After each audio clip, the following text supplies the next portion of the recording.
Assalamualaikum warahmatullahi wabarakatuh. Salam sejahtera. Perkenalkan, nama saya Nelly Dongoran, NPM 2325310 430. Program Studi Manajemen kelas reguler 2C, Universitas Pancabudi, Medan. Pada kesempatan ini, saya akan mempresentasikan tentang konsep dasar permintaan guna untuk memenuhi tugas mata kuliah mikroekonomi dengan dosen pengampu Bapak Profesor Dr. Rusyadi, SE, MSI. Sebelumnya saya mengucapkan terima kasih kepada Bapak dosen pengampu Profesor Dr. Rusyadi untuk kesempatan yang diberikan kepada kami untuk bisa menyelesaikan presentasi ini. Adapun beberapa topik pembahasan pada eh, materi ini adalah definisi permintaan, faktor-faktor yang mempengaruhi permintaan, hukum permintaan, hambatan dan tantangan, cara penegakan hukum permintaan yang tidak stabil. Definisi permintaan dalam ekonomi dalam hal ini mencakup pengertian dan karakteristik utama.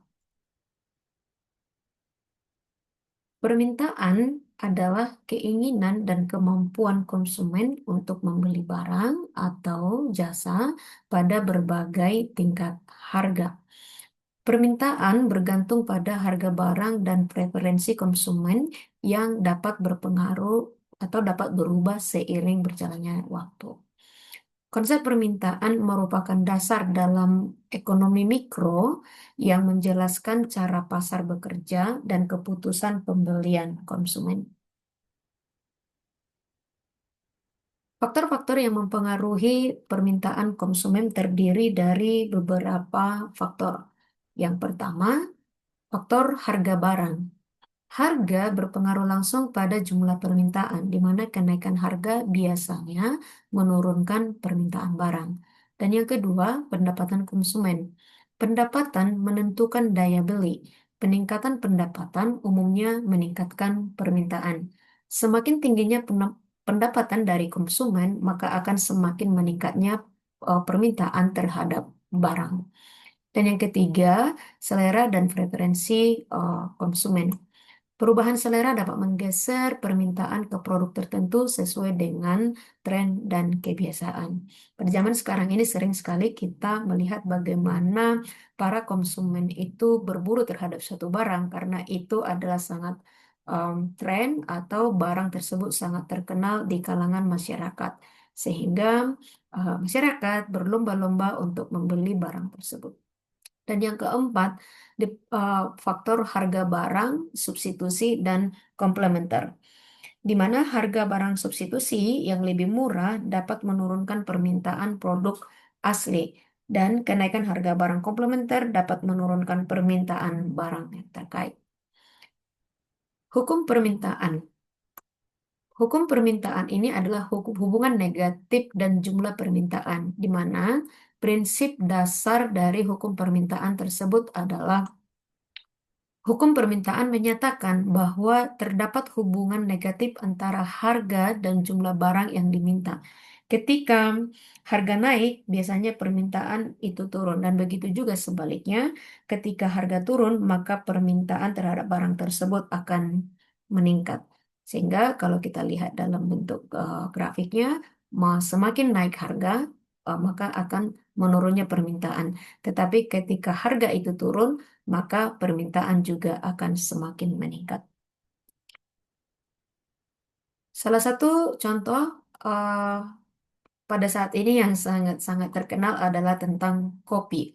Jika harga kopi naik dari 20.000 menjadi 30.000 per gelas, konsumen memilih lebih sedikit kopi, dan sebaliknya, jika harga turun menjadi 15.000, permintaan kopi akan meningkat. Harga kopi naik dari 15.000 menjadi 25.000 per gelas, menyebabkan banyak konsumen mengurangi pembelian karena dianggap terlalu mahal. Saat pendapatan meningkat, seperti mahasiswa mungkin menerima beasiswa yang lebih besar, mereka cenderung membeli gadget baru dan meningkatkan gaya hidup. Sementara ketika mereka tidak mendapatkan biaya tambahan atau tidak mendapatkan pendapatan yang lain, maka mahasiswa biasanya cenderung menurun terhadap permintaan. Permintaan bahan bakar turun saat harga minyak dunia naik tajam. Hal ini menunjukkan bahwa sensitivitas permintaan terhadap perubahan harga. Aplikasi praktis konsep permintaan dalam bisnis dan ekonomi. Yang pertama, perusahaan menetapkan harga produk dengan mempertimbangkan sensitivitas permintaan untuk mengoptimalkan penjualan dan keuntungan. Dan yang kedua, perencanaan produksi disesuaikan dengan kapasitas dan permintaan pasar agar efisiensi operasional dan stok terjaga. Ketiga, strategi pemasaran dan promosi dirancang untuk menyesuaikan perubahan preferensi serta meningkatkan daya tarik konsumen. Dan yang keempat, analisis perilaku konsumen dan perubahan pasar dilakukan secara terus-menerus untuk mengantisipasi tren permintaan di masa depan. Hambatan dan tantangan dalam hukum permintaan di perekonomian. Yang pertama, bahwa pendapatan dan daya beli konsumen yang tidak stabil. Terjadi perubahan pendapatan masyarakat membuat reaksi terhadap harga tidak selalu sesuai dengan kategori. Yang kedua, perubahan selera atau tren konsumen, di mana tren, mode, dan preferensi yang berubah cepat membuat permintaan tidak selalu menurun, walaupun harga naik. Contohnya, gadget, fashion, dan juga makanan-makanan yang viral dan yang sering terjadi di saat ini. Barang given dan barang mewah atau Veblen goods. Barang given ini adalah barang kebutuhan pokok yang murah, namun jika harganya naik, orang justru membeli lebih banyak karena tidak mampu membeli barang pengganti. Contoh, beras di daerah miskin, karena beras ini tidak bisa digantikan dengan eh, bahan yang lain untuk memenuhi kebutuhan masyarakat, sehingga walaupun harga barang itu naik, masyarakat tetap akan membelinya.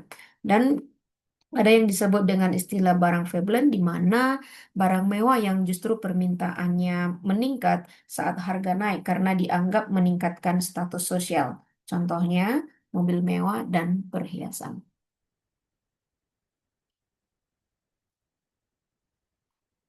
Bagaimana cara penanganan hukum permintaan yang tidak stabil? Yang pertama, kebijakan pemerintah. Kebijakan pemerintah ini mencakup tentang stabilisasi harga, subsidi, dan pengawasan distribusi.